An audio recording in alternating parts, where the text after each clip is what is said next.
Welcome to our at education metro YouTube channel. अगर आपको पढ़ाई से रिलेटेड यूजफुल वीडियोस पसंद है तो वीडियो को लाइक करें, शेयर करें और चैनल को सब्सक्राइब जरूर करें। आज हम NIOS 501 यूनिट 6 का इम्पोर्टेंट टॉपिक पढ़ने जा रहे हैं। चलिए शुरुआत करते हैं। तो आज का हमारा टॉपिक है सर्व शिक्षा अभियान। जी, जिसे हम आमतौर पर SSA के नाम से जानते हैं। एक बहुत ही महत्वपूर्ण अभियान। बिल्कुल, इस यूनिट में हम SSA के लक्ष्य, उसके अलग अलग उद्देश्य और उसकी फंडिंग कैसे होती थी, ये सब समझेंगे। और शायद ये भी कि आगे चलकर राइट टू एजुकेशन एक्ट यानी RTE के साथ इसका क्या संबंध बना। हाँ, वो भी एक बहुत जरूरी हिस्सा है। तो चलिए बिल्कुल शुरुआत से शुरू करते हैं।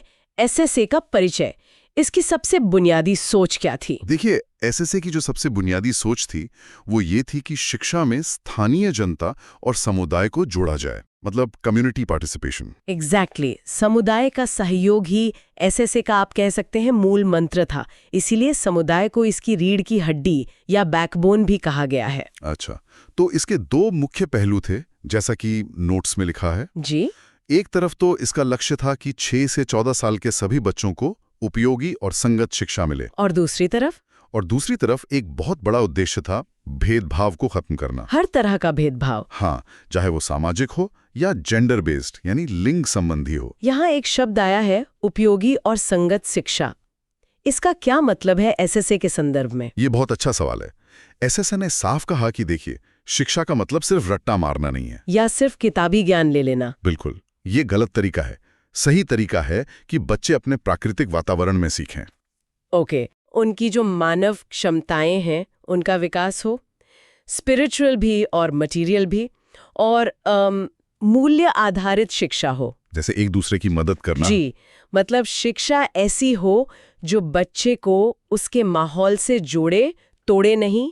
उसका मकसद स्वार्थी बनाना नहीं बल्कि भाईचारा सिखाना है। बहुत साफ तरह से समझाया आपने। अब आते हैं इसके अगले टॉपिक पर, SSA के मुख्य लक्ष्य यानी इसके टारगेट्स एंड डेडलाइंस। हाँ, ये याद रखना बहुत जरूरी है। SSA ने अपने लिए कुछ समय सीमा तय की थी। पहला लक्ष्य क्या था? पहला लक्ष्य था कि 2003 तक सभी बच्चे स्कूल या शिक्षा गारंटी केंद्र में होने चाहिए, जिसे बाद में 2005 तक बढ़ाया गया। अच्छा। और दूसरा लक्ष्य था कि 2007 तक सभी बच्चे 5 साल की प्राइमरी शिक्षा पूरी कर लें। और 8 साल की शिक्षा के लिए? उसके लिए तीसरा लक्ष्य था कि 2010 तक सभी बच्चे 8 साल की प्रारंभिक शिक्षा पूरी कर लें। तो इन सभी डेडलाइंस का एक बड़ा उद्देश्य था यूनिवर्सल रिटेंशन।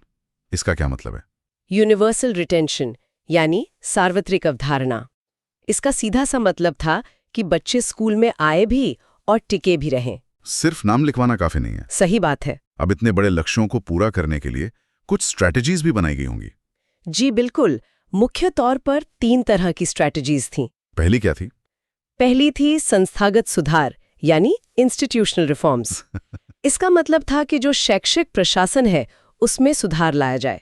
इसमें कुछ संस्थाओं के नाम आते हैं, जैसे NIEPA, NCTE। हाँ, ये सभी मतलब NIEPA, NCTE, SCRT और SIMAT, इन सबको एक साथ मिलकर काम करने के लिए कहा गया। ठीक है, ये हुई पहली स्ट्रैटेजी।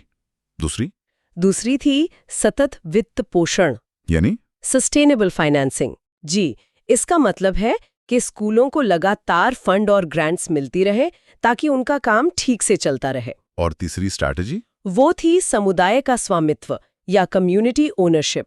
इसमें विद्यालय प्रबंधन में समुदाय की भागीदारी बढ़ाई गई। और इसके लिए ग्राम शिक्षा समिति या VEC बनाई गई। हाँ, VEC, महिला समूह और पंचायती राज संस्थाओं को इसमें शामिल किया गया। अब आगे बढ़ते हैं प्रबंधन और पारदर्शिता पर। Management and transparency. ये SSA का एक बहुत मुख्य नियम था, पूर्ण पारदर्शिता या फुल ट्रांसपेरेंसी। मतलब हर काम खुले तौर पर हो। बिल्कुल। इसके लिए कुछ खास कदम उठाए गए, जैसे कि हर स्कूल को एक इंफॉर्मेशन बोर्ड लगाना था। अच्छा, उस बोर्ड पर क्या लिखना होता था? उस पर यह लिखना जरूरी था कि स्कूल को कितना अनुदान यानी ग्रांट मिला है और कहाँ खर्च हुआ, ताकि सबको पता चले। जी, और समुदाय भी स्कूल के रिकॉर्ड्स की जांच कर सकता था। इसे कहते हैं कम्युनिटी बेस्ड मॉनिटरिंग। इसके अलावा कुछ प्रायोरिटी ग्रुप्स भी थे। हाँ, लड़कियों की शिक्षा और SC, ST और अल्पसंख्यक बच्चों की शिक्षा पर विशेष ध्यान दिया गया। और शिक्षक के बारे में क्या सोचती? शिक्षक को एक मानव संसाधन या ह्यूमन रिसोर्स के रूप में विकसित करने पर जोर दिया गया। चलिए अब सबसे जरूरी सवाल पर आते हैं, पैसा। फाइनेंशियल मापदंड या फंडिंग रेशियोज क्या थे? देखिए, एसएसए में केंद्र और राज्य सरकार दोनों पैसा लगाते थे। उनका जो हिस्सा था वो समय के साथ बदला। शुरुआत में क्या था? जब 9th 5-year प्लान था तब केंद्र का हिस्सा 85% और राज्य का 15% था। मतलब 85.15 का रेशियो था। तो ज्यादातर बोझ केंद्र सरकार पर था। हाँ, शुरुआत में। फिर 10th 5-year प्लान में ये 75-25 हो गया। और उसके बाद? और 10th प्लान के बाद ये 50-50 हो गया, यानी बराबर की हिस्सेदारी। अच्छा, इसके अलावा अनुदान या ग्रांट्स की भी बात कर लेते हैं। मिड डे मील का इसमें क्या रोल था? मिड डे मील यानी मध्याह्न भोजन बहुत जरूरी था। इसका फंडिंग मॉडल भी अलग था। कैसे? जो अनाज था उसको स्कूल तक पहुंचाने का खर्च यानी ट्रांसपोर्ट वो केंद्र सरकार देती थी। और भोजन पकाने का खर्च? कुकिंग कॉस्ट राज्य सरकार देती थी। इससे फायदा तो हुआ होगा? बहुत फायदा हुआ। स्कूलों में एनरोलमेंट बढ़ा और बच्चों में कुपोषण यानी मैलन्यूट्रिशन कम हुआ। और स्कूल को अलग से भी ग्रांट्स मिलती थी? जी, 2 तरह की मुख्य ग्रांट्स थीं। एक थी विद्यालय अनुदान या मेंटेनेंस ग्रांट जो 2000 रुपए थी। और दूसरी थी शिक्षक अनुदान जिसे TLM ग्रांट भी कहते हैं। ये हर टीचर को 500 रुपए मिलते थे ताकि वो टीचिंग लर्निंग मटेरियल खरीद सकें। सही। अब बात करते हैं उन बच्चों की जो स्कूल सिस्टम से बाहर थे।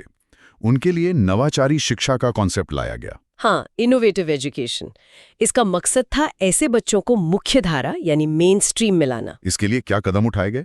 इसमें 3 मुख्य चरण थे। पहला था ब्रिज कोर्सेज। ये किनके लिए थे? ये उन बच्चों के लिए थे जो कभी स्कूल गए ही नहीं। अच्छा। और दूसरा था बैक टू स्कूल कैंप्स। ये उन बच्चों के लिए थे जिन्होंने पढ़ाई बीच में ही छोड़ दी थी। और तीसरा था मोबाइल टेक्नोलॉजी का इस्तेमाल।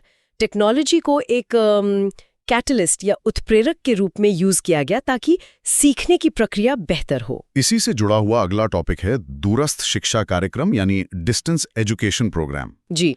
इसकी जिम्मेदारी IGNO को दी गई थी। और इसका उद्देश्य क्या था? इसका उद्देश्य था शिक्षकों और शिक्षा कर्मियों को लगातार ट्रेनिंग देना। इसमें मल्टीमीडिया का भी उपयोग हुआ। हाँ, इसमें मल्टीमीडिया का उपयोग किया गया और इसका फोकस सिर्फ छात्रों पर नहीं बल्कि सामुदायिक शिक्षा पर भी था। अब एक बहुत ही गंभीर विषय पर आते हैं। बच्चे स्कूल क्यों छोड़ते हैं और इसके उपाय क्या हैं? हाँ, ड्रॉप आउट्स एक बहुत बड़ी समस्या थी। इसके कई कारण थे, जैसे घरेलू काम या छोटे भाई बहनों की देखभाल करना। माता पिता में जागरूकता की कमी भी एक बड़ा कारण था। बिल्कुल। और कभी-कभी शिक्षक का खराब व्यवहार या बार-बार फेल होना भी बच्चों को स्कूल से दूर कर देता है। तो इसके उपाय क्या सुझाए गए? कई प्रैक्टिकल उपाय थे, जैसे कि फ्लेक्सिबल टाइमिंग्स, मतलब स्कूल का समय बच्चों की सुविधा के अनुसार बदलना। और जागरूकता कैंप लगाना, अवेयरनेस कैंप्स। और एक बहुत महत्वपूर्ण चीज थी नो डिटेंशन पॉलिसी, यानी बच्चों को फेल नहीं करना। जी। साथ ही स्कूल में मेडिकल सुविधा और टीचर्स का अच्छा व्यवहार भी जरूरी माना गया। चलिए अब हम अपने आखिरी टॉपिक पर हैं। RTE 2009 और SSA का अभिसरण यानी उनका कन्वर्जेंस। हाँ, RTE यानी शिक्षा का अधिकार अधिनियम 1 अप्रैल 2010 को लागू हुआ। तो इसके बाद SSA में क्या बदलाव आया? इसके बाद SSA भी RTE के नियमों का पालन करने लगा। वो RTE को लागू करने का मुख्य जरिया बन गया। इसमें स्कूल की दूरी के नियम बहुत महत्वपूर्ण हैं। बिल्कुल। इन्हें स्कूल डिस्टेंस नॉर्म्स कहते हैं। प्राइमरी स्कूल के लिए क्या नियम है? नियम ये है कि प्राइमरी स्कूल यानी क्लास 1 से 5 तक 1 किलोमीटर के दायरे में होना चाहिए जहां 300 की आबादी हो। और अपर प्राइमरी स्कूल के लिए? अपर प्राइमरी स्कूल यानी क्लास 6 से 8 तक 3 किलोमीटर के दायरे में होना चाहिए जहां 800 की आबादी हो। तो ये नियम बहुत साफ है। चलिए अब इस पूरे यूनिट की कुछ मुख्य बातों को जल्दी से रिवाइज कर लेते हैं। हाँ, ये अच्छा रहेगा। कुछ चीजें हैं जो बिल्कुल याद रखनी है। जैसे कि 9th प्लान में फंडिंग अनुपात क्या था? वो था 85-15। सही। और DEP का दायित्व किस संस्था को दिया गया था? वो IGNO को दिया गया था। 8 वर्ष की शिक्षा पूरी करने का लक्ष्य वर्ष क्या था? 2010। और प्राइमरी विद्यालय की दूरी का नियम? 1 किलोमीटर। और आखिरी TLM ग्रांट की राशि कितनी थी? 500 रुपए, यानी 500 रुपए प्रति शिक्षक। बिल्कुल सही। तो इस यूनिट में ये कुछ चीजें हैं जिन पर खास ध्यान देना है। जी। फंडिंग रेशोज, RTE के दूरी के नियम और MDM के नियम, ये 3 चीजें बहुत ही जरूरी हैं। ये था NIOS 501 यूनिट 6 का कंप्लीट एक्सप्लेनेशन। अगर वीडियो हेल्पफुल लगी हो तो लाइक और शेयर जरूर करें। नेक्स्ट क्लास में मिलते हैं।